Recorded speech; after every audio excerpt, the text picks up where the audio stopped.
I love that new intro. It is so I much was fun. gonna say that was spicy. Ooh. By the way, this is the fabulous Katie Cline for those that don't know, but you should Hello. know. I always get so excited when you come and join. I just have so much fun with you. Getting You're to start amazing. my day with you is a highlight for sure. Uh, Same girl, same. Totally. I Well, good totally. morning, Sarah. Good morning. Good morning, everyone. Why do we look, okay, so perfect. Okay, we got Lou joining us from Charleston. Why don't we let everybody know where we're joining us from? Okay. Yeah. Oh, there we go. Oh, is that Paul Manzi? There we go. Let's go, Will. There you go. I'm here in very cloudy Los Angeles. It is wild all week. It's been so cloudy in the morning. Like you can't even see the palm trees. It's nuts. That is really disappointing, but I am in very cold New York, so I feel worse for me. It is freezing. We've had snow. I think it's going to be a very snowy winter. Yeah. Ooh, yes. I love that you were like, that's disappointing, but I'm in really cold New York. Oh, cry me a river. I'm Fair very enough. jealous of the West Coast this time of year. Yeah, right. It's wild. But yeah, so okay, good morning, Christelle. Also joining us from Palm Beach. Oh, chilly. Is it chilly Palm Beach because it's 75 degrees? Because we know how that goes in Florida. Florida doesn't get that cold. Well, parts of it. Well, this is so great to have you on. Thank And you. Thanks this for having me also, back. yeah. Oh my God. By the way, you know this, but like seriously, it's always great to have you here. And this is going to be marking our last Good Morning Hospitality for the year for 2020. How are we here? I don't know how we got here, but we are. I know. We can almost taste 2026. It's so close, but Yeah. even saying that out loud, 2026, it still sounds very sci-fi to me.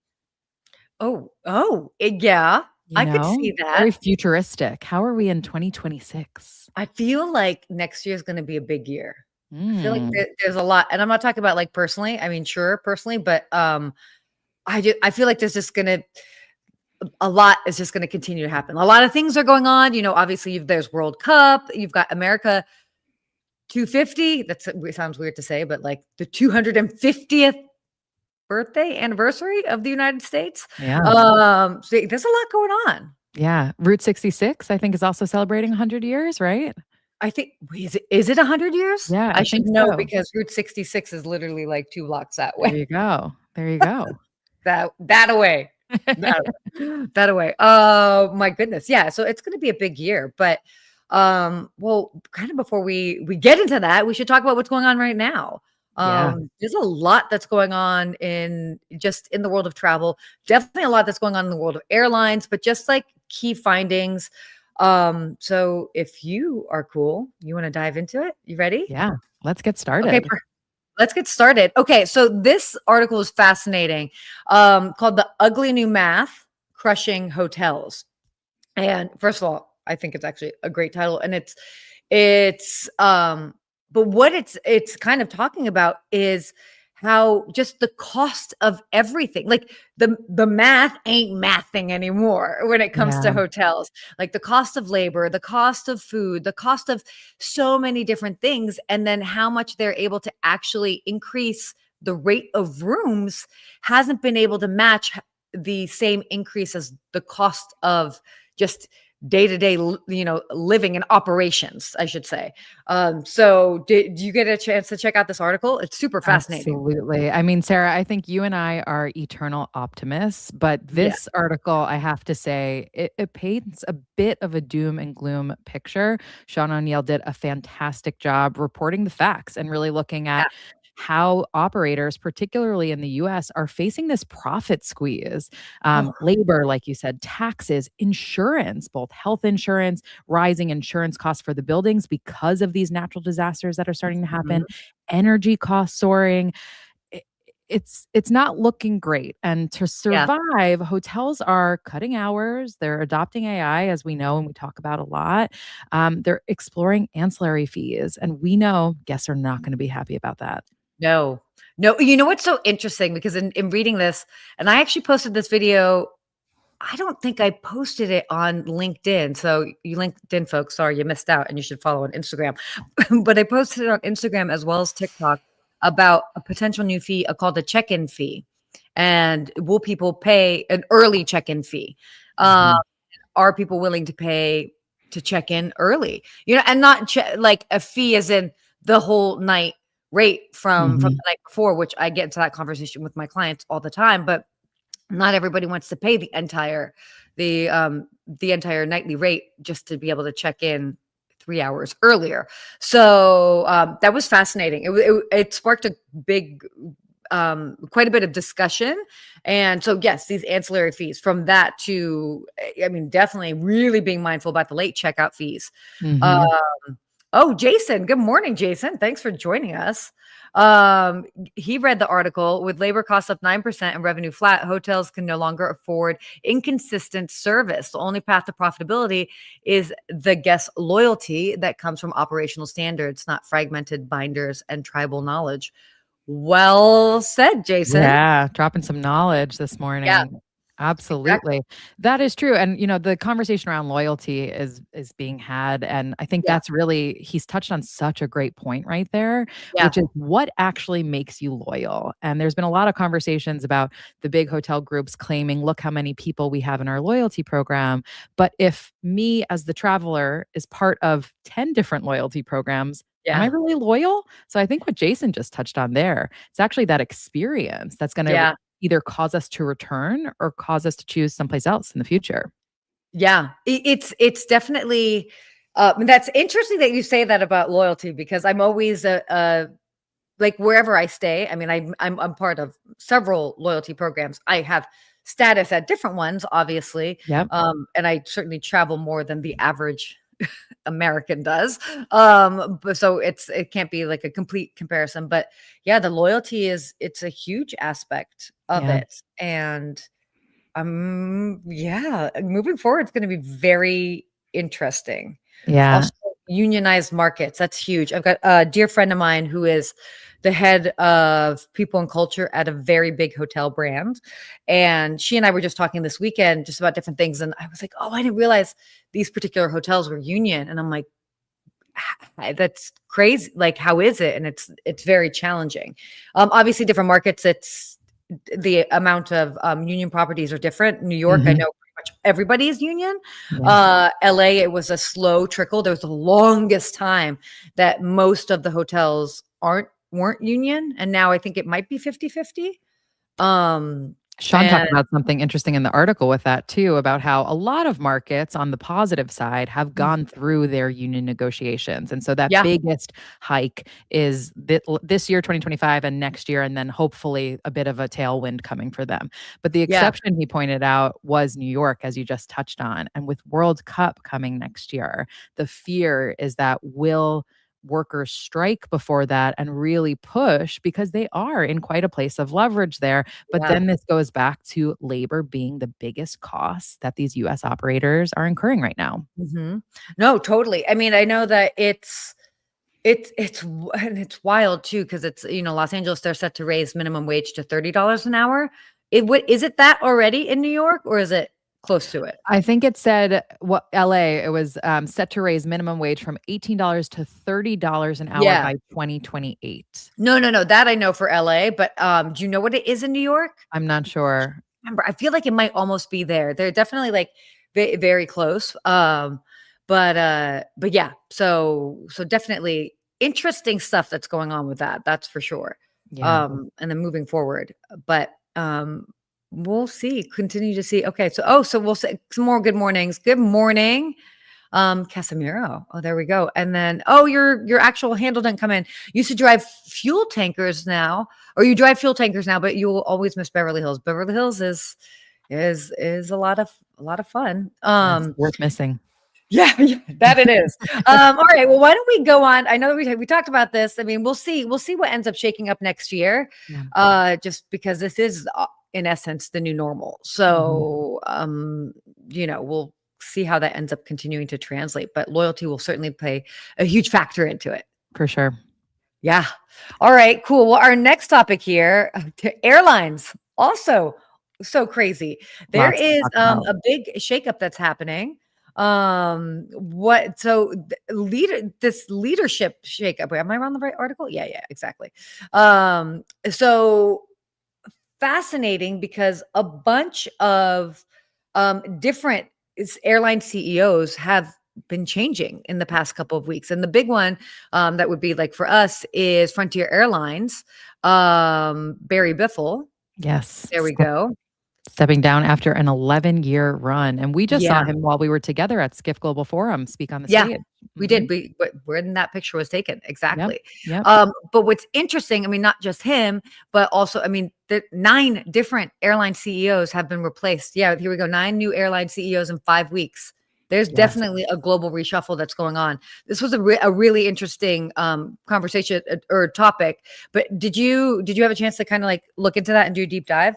Yeah, so the Frontier one is interesting because this is an airline that's really positioned itself as a low-cost carrier, and now with their interim CEO coming in, they're starting to look at how can they position to capture market share from Hmm. more of the premium offering, Hmm. talking about things like offering free Wi-Fi. So to me, that is kind of a disconnect, especially for the Yeah. customer. Like, sure, your low cost carrier customer is going to be excited by those things. But going back to what we were just talking about in the hotel sector, that's Hmm. going to have cost implications as well. For Um, sure. and then, like you said, really looking at this as a holistic view. In just 5 weeks, this has happened. This is 9 airlines since November. Qatar, Lufthansa making 2 changes within at Eurowings and Sun Hmm. Express. Avianca, Malaysian Aviation Group, Air Baltic, Transavia, which is Air France and Hmm. KLM's low cost subsidiary, Norse Atlantic Airways, Air Europa, and then the ninth being Frontier. It's a wild number. I love that you actually went through and said all the names because saying 9 is one thing, but actually saying the actual names, it's crazy. It's Yes. crazy what's going Well, on. they span Americas, Europe, the Middle East, and Asia. They cover models from the ultra low cost carriers to Yeah. full service flag. So it's almost showing it's not exclusive to one type of carrier or one Yeah. area of the world.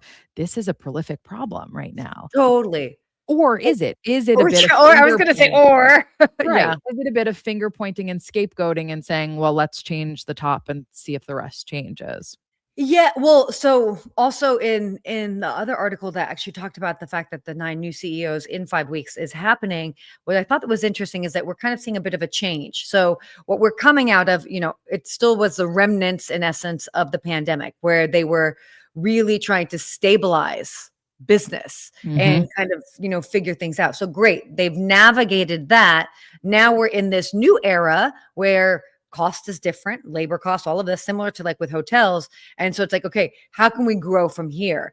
So Yes. it's in essence, it's like this changing of the guards because there's a new focus for the business. So instead of just stabilizing, now it's like, okay, growth. How do we really understand operations in today's climate? Mhm. And interestingly enough, a lot of these appointments, so to speak, of these CEOs have come from within. So they've Mhm. already kind of been working with the company. So they actually understand the nuts and bolts that are very specific to that airline. Absolutely. I was gonna say it is notable that Mm. most of these were planned or, part of Sure. succession plans. Yeah. Only a few of them were quite unexpected, Qatar being the one that's namely. But I think you touched on something really interesting there, Sarah, which is almost like what we needed over the last few years from Mhm. airline leadership may not be what we need in the next few years. Kind of like that saying of what will get you there won't Yeah. get you to the next place, whatever that Yeah, saying yeah, is. yeah, You know? exactly, exactly. You're right. What No, got you there totally. won't get you to the next place, whatever that one is. Yeah. A bit of that, like, are we maybe ushering in a new era of innovation that will come? Uh, I mean, I think so. We have to, and so many things have changed, and it's definitely more of a focus, I think, on the experience. Mhm. That's a big focus. And again, yeah, what are we gonna do differently that's gonna take us to the next level? Absolutely, and talking about a new era, should we move on to our Yeah, next article? yeah. Ooh, look at that smooth transition. Oh my gosh, you were taking notes from Steve. I always joke with Steve about his transitions. Oh my gosh, this is too interesting. So, all right. So the new rules of luxury. passports don't matter anymore. This was great. And then I also love that that's Claridge's, because I know a lot of the team over at Claridge's. I'm always booking my clients there. Fantastic property. But Mhm. it's interesting because there's this big shift that's going on in the luxury segment, as far as travel's really less almost about geography, but more about access, experience, and personalization. Exactly. So this is it funny, because just before we went live on the show, my private concierge client just asked me about getting into a very tough restaurant in New York City on Friday, for which I will try to do my little fairy magic. But again, it's not what they're paying for is not necessarily going off to these far off places, which they do sometimes, but it's about having that access. And Exactly. so, And talking about how 10 years ago or so, we used to identify the luxury consumer by their passport. So they were a Chinese consumer, they were an American consumer, they were a European consumer, and that doesn't really matter anymore. And within the article referencing the original Bloomberg article, the Bloomberg writer's example I thought was so telling. He was yeah. walking through the hallways of EHL Hospitality Business School in Switzerland. This is a place where he said the students are walking around dressed in Cucinelli or Loro Piano. They have their laptops in $3,000 Goyard bags. But the fact that the Bloomberg writer, was walking around with a canvas tote bag from Amman, Tokyo, that is what turned everyone's heads because it represented something cooler. Yeah. Which is fascinating, because again, this is also not necessarily, when we're talking luxury, everybody's thinking it's just like the luxury hotel space, but this is also luxury brands. Mhm. And it is very fascinating to see, because I mean, that's a whole other, like, the retail space is like a whole other conversation to go into. But knowing what it is here, like in Southern California, and seeing it in other places, and knowing people that's like, oh, they're what they can get in Paris versus what they can get in South Coast Plaza in Southern California versus what they can buy in Tokyo. And there is a little bit of this, their homogenization of the market, you could Yes. almost say, right? Yes. And a quick call out to the comment in the chat that Manzi Digital said, I believe in Sarah's fairy magic. Me too. Me too. That's sweet. And yeah, Sarah, that also makes me think of something like the Ritz Carlton Yeah. collaborating with a brand like Late Checkout, which is a Madrid based Mhm. fashion brand. And almost like, how are we seeing those cross collaborations, those cross pollinations of those worlds, of this fashion world with this really exclusive travel world? Because I think to your point, if I can buy the same thing here, there, and everywhere, where is it that I can get those exclusive items or exclusive Mhm. experiences that when the writer is walking down the hall, it signals not only I own this bag, but I went to this place and I got it there. Yeah. Well, I mean, that's huge. And it actually reminds me of an Instagram reel that's a friend of mine sent me. And it was a woman who was in Paris. She was staying at the Ritz in Paris. And she wanted to get a Hermes Birkin bag. And for those that are in that market or know the game, you have to have an appointment, and you generally have to like have a buyer history to even get an appointment. She Mm, went to the concierge at the Ritz, and the Ritz has such a great reputation or relationship with Hermes. They were able to get her an appointment, and she ended up buying a bag. And she was like, "This is so rare." The fact that she was able to do it. So, interesting how you're kind of tying in like the luxury property and that access to yes. these luxury goods. Yes. And it was such an interesting thing, because if somebody sent it to me and I'm like, oh, yeah, that makes sense. Hmm. And it completely I mean, I know what I had to do when I was working in Beverly Hills. So I'm like, yes, definitely. Right. But especially in today's world, and certainly with the focus around the Hermes bags and getting in, I thought this was a really interesting story. So Yeah, and funny that you're just talking about Paris. We just had a comment in the chat. Unfortunately, your username didn't show up, but it says, "Good evening, beautiful ladies. I'm listening to you from Paris. It's not sunny here. I guess we are just having a gray day around the world. It sounds like." yeah, yeah, yeah. Oh my gosh. Oh man. No, I love that. So, oh wow. There's wow. Thank you guys so much for these comments. Like this is, oh, and I love this. Lou saying he buys Christmas ornaments from all the places that they travel to. Not exclusive, but it's fun to do. Yes. I would argue that is so exclusive, actually, Lou. I think that's awesome. And something we did this with magnets, and we're starting to do it with Christmas ornaments as well. You look back on that and you remember that trip, you remember it. So, yeah, maybe it cost you $5, $10 now with inflation, but it is exclusive because you couldn't just go on Amazon and order it. You went on that trip and you're remembering that memory. Yeah. Yeah. It's a fascinating time in the world of the luxury space. I mean, it's always changing. And why do we care? By the way, we care because I mean, this is the market that's just continuing to grow and surge. So, I mean, that's ultimately um but ultimately why. So, Absolutely. shifting gears a little bit, let's talk about what's going on in New York, in your neck Oh, of the yeah. woods. Oh, yeah. I've got some opinions on this one. Yeah, yeah, okay. I'm curious about this. Okay, so for those that don't know, New York City casino approval. So they just they've approved the casinos are getting final approval. And they've got a couple that are in the works. There's a Barry's, Hard Rock, and then Resorts World is going to be, I guess, expanding, and Yes. that's near JFK. So we've got Barry Bally's, that's what it is. Yeah. Bally's in the Bronx, and then Hard Rock. I don't remember where Hard Rock is, but around Hard there. Rock is a stone's throw from me in Queens. And Oh, actually, I will say that's the one overall, what I yeah. am excited about with all three of these projects is they are in the boroughs. They are not in They Manhattan. are. I was thinking about that too. Yes. And so essentially what experts are saying is everyone who is, pushing the casino development is saying this is going to be great for New York City tourism. And experts are arguing, well, is it? Because casinos used to be extremely exclusive. They were only allowed in certain states. And that's why it drove real demand. But as they become more ubiquitous, is that really going to help New York City tourism? The one thing that I'm excited about, as I mentioned, is Mhm. that all three of these projects are in the boroughs, not in Manhattan, and particularly Hard Rock Metropolitan Park. This is the area surrounding Citi Field where the New York Oh, Mets yeah, yeah. play. When there is no traffic, it is an 8-minute drive from where I live right now. The Oh, wow. area surrounding Citi Field is desolate. Actually, Yeah. on the website for Hard Rock Metropolitan Park, they talk about it as 50 acres of asphalt, and that is more or less what it is. It's a lot of kind of taxi chop shops, and there's Yeah. just really no infrastructure there. It's not a nice area to walk around. Yet Mhm. City Field itself is beautiful and is, of course, drawing Mhm. in so many people. Also, right next door, you have the tennis courts where the big Mhm. tennis tournament coming. I'm US blanking on Open, that. probably? Thank you, US Yeah. Open. There Yes, we go. thank Okay, you. cool.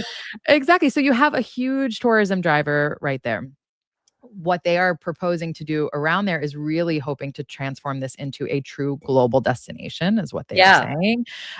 And that's exciting. I think that's going to bring a lot of jobs to the area. That's going to bring a lot of resources to the area. However, my one caveat and my one Yeah. question is what are they going to do about transportation and traffic? Because as I mentioned, that should take me about 8 minutes to drive to on a game day. If I am driving my family there or back, it can take us 40 minutes. It is an absolute mess. There is no mass transit options from where I am to get to the stadium. Even if you are taking mass transit, you can expect to be like squeezed in like a sardine into the Yeah. subway to get there. So I just really hope that for all three of these projects, that is the plan as well. It's so interesting that you bring that up because that struggle is very much the struggle that Los Angeles has had for years, and obviously building out their metro. And I can see similarities with the greater New York area, which is what this is, Yeah. with kind of like the struggles as far as with Los Angeles, sort of being very spread out and how Yes. to make sure to get everything. But obviously the New York metro the subway system is fantastic and get you everywhere. So that's a really valid point what they're going to be doing with that. But I do like that I think it's going to be oh, I think it'll open eyes for outside travelers, like for international travelers that so only just associated New York with just Manhattan. Hmm. And we all know New York is so much more than just Manhattan. Yes. And people will get to discover other areas. And I do think that that will bring an influx of money and interest, and then you'll have new stores, new restaurants, all of that. I think it's actually going to be quite awesome what it will Yeah. do for the greater New York We have area. seen a huge amount of eyeballs and interest in Brooklyn, and that's Mhm. awesome. Sure. But for us over here in Queens, over in the Bronx as well, Staten Island, we haven't even touched Yeah, on either. We totally. don't get that as much. So I think what you're saying is exactly right. Like there's more and more happening in the boroughs. Belmont is supposed to be done with its renovation after this year as well. That's supposed to be an incredible experience. Mhm. Triple Crown horse races happen there every single year. So hopefully it is going to bring more money, more tourism, more economic drivers to these areas. And with that, more jobs. Yeah. Well, and I will say this, what's interesting, just because for my mother has recently moved to Las Vegas, and so I've spent more time there. And it's fascinating just learning a little bit more of like the casino culture and like the different properties that are there. And so they've got the Durango Resort as well as Red Rock Casino that are off the strip. Mhm. And it's interesting because that's very much it's like it's owned by locals. It's like it's the FUBU of casinos for us, by us. Yeah, I said that. I dropped that. You guys, you're welcome. I used to have a FUBU shirt, and then I learned what it meant, and then I was like, I think it might be weird if I wear it. Those are my Atlanta days, guys. So, yeah, that casino world is so interesting because there's a very different vibe in Red Rock Casino and the Durango Resort and Casino versus on the Strip. So I bring that up just to be as another casino heavy area in, because this is part of also what the article talked about. Will it drive international tourism, or will it just kind of be like an extra space for locals to stay and play? I think either, however you slice it, I think it's great. Yeah, I did think of you when I was reading this article because Yeah. when we were at Skift Global Forum together, we also sat in on the Las Vegas panel Yeah. and talked. We heard a lot about Sphere and all the Mhm. incredible things that they're doing, and that has been a huge tourism driver. So I guess also part of the Mm. question is when these companies are saying these are going to be entertainment destinations, what else is there besides gambling? Because if you are building out something like that, where you're going to bring these amazing acts through, that is going to pull people in. Oh, that'll totally pull people in. I mean, we've seen it in New York City for so many years, but then it's like Broadway. People go to New Totally. York and they go to see a Broadway show, but Yeah. then it's like, okay, well, what else can we do? Right. And so then we can go to Queens, we can go check out XYZ concert or whatever it is. So it will I think it'll be positive for both local, like those doing staycations, the local residents, as well as international, or not even just international, just travelers, whether it's from international or domestic as well. Yeah. So And Sarah, I um, just want to call out a lovely comment in the chat. Nice oh, compliment to you. Hi, Katie and Sarah, listening from the Philippines. Just started a hospitality marketing agency locally. Your book, Sarah, Hospitality from Within, is so insightful. oh my gosh. Thank you for sharing. That is so sweet of you for chiming in. Wow. Oh my goodness. Wow, thank you. That's Just so making great. people's days. No, totally. Well, be sure to connect. Send me a note. Be sure to connect so I can help support you and your business as you're growing. Connect on LinkedIn or whatever it is. So happy to do that. And a Oh, lovely yes. comment from Kate too. Hi, ladies. Sphere and Yes. Carrie Underwood are my top two reasons to visit Vegas as often as possible. Yes. Yeah. Yeah, definitely. There's a lot going on there. Hmm. Maybe more reasons to share coming in the in the future. But why don't we do our last little topic here? Because I Yeah. know we might be running a little bit long, but it's the end of the year season. If you're down with it, I'm down. Are we Let's down? do it. Will you down in the back? Let us know. Oh my God, I don't know why I had to yell. You can hear me. So sorry, guys. My morning coffee has just kicked in. So our last topic for today is about Spain. Spain has been finding Airbnb for advertising unlicensed rentals. I feel like you had a lot to say about this. Well, it kind of goes back to what we said earlier about finger pointing and scapegoating. While I understand the effort and the focus that government has on regulations, and that's Yeah, important, of course, I don't think sure. any short term rental operator or even the OTAs disagree with that. I do think there is a lot of like, well, if we just fix this, everything else magically is fine. And I would question politicians to say, is Yeah. that really the cause of inflated housing prices and housing shortages? Yeah. Well, and I'll just say this is that just in general, Spain, as far as like local residents have had this, there's this bit of this tug of war with tourists coming to them. Obviously, there's an element that they should want tourists and travelers coming because it's obviously helpful for the economy. But I mean, we all remember that famous incident. I think it was like a little bit like a year and a half ago where they were like squirting tourists with little water guns and stuff. So Yes. I mean, I'm like, okay, Spain, we're doing it again. Like, It is a little like biting the hand that feeds you. And I yeah, do, totally. sometimes, and we see this at the local level, even within the US too, of like locals being upset about short term rentals and forgetting how much money these tourists are bringing into the area. And by the way, most of them are just there to enjoy, not to like wreck Yeah. neighborhoods or anything Yeah, that the of course. headlines would like want you to believe. No. And interestingly, I spoke to a friend who lives in Spain on one of the main Okay. islands. And he is a foreigner, but he lives there full time, works there full time for a really big, important company in Spain. And when, like you were saying about the water guns, there was a moment where locals were going around and kind of spray painting, graffitiing on homes that they assumed were Airbnbs. They did that to his home. And he's No like, way. are you kidding me? Like, I live here, I work here. So I do think we have to be careful overall of like the finger pointing and everything, and really starting to just understand people's goals behind certain There, things. that is wild. There's a lot of finger pointing going on, I think, just around the world, not even just about travel and tourism. But I mean, I was even thinking about it here in Los Angeles, driving down the street the other day, and how many buildings are being tagged. And I'm like, somebody has to clean that. Like, Yeah. what is going on? Like, why are we in this like weird space of like destroying other people's property? Like, Yes. can we fast forward past this? Right. Please. Right. We've got a funny comment in the chat. Oh yeah. NIMBY for short-term rentals in the US? No way, with the crying Mm. emoji, crying laughing emoji. Yeah. No, totally, totally. My gosh. Well, we've definitely covered a lot today. We have. It's and I love thank you for being able to join on our last show of the year before we go into 2026. Do you before we do our little wrap here, do you have any like anything that you're kind of like thinking of that you might be excited for next year? I know we touched on it a little bit at the beginning, but just like any final thoughts, like whether you had an amazing experience and you want more of that moving forward, or I don't know, whatever it Yes. might be.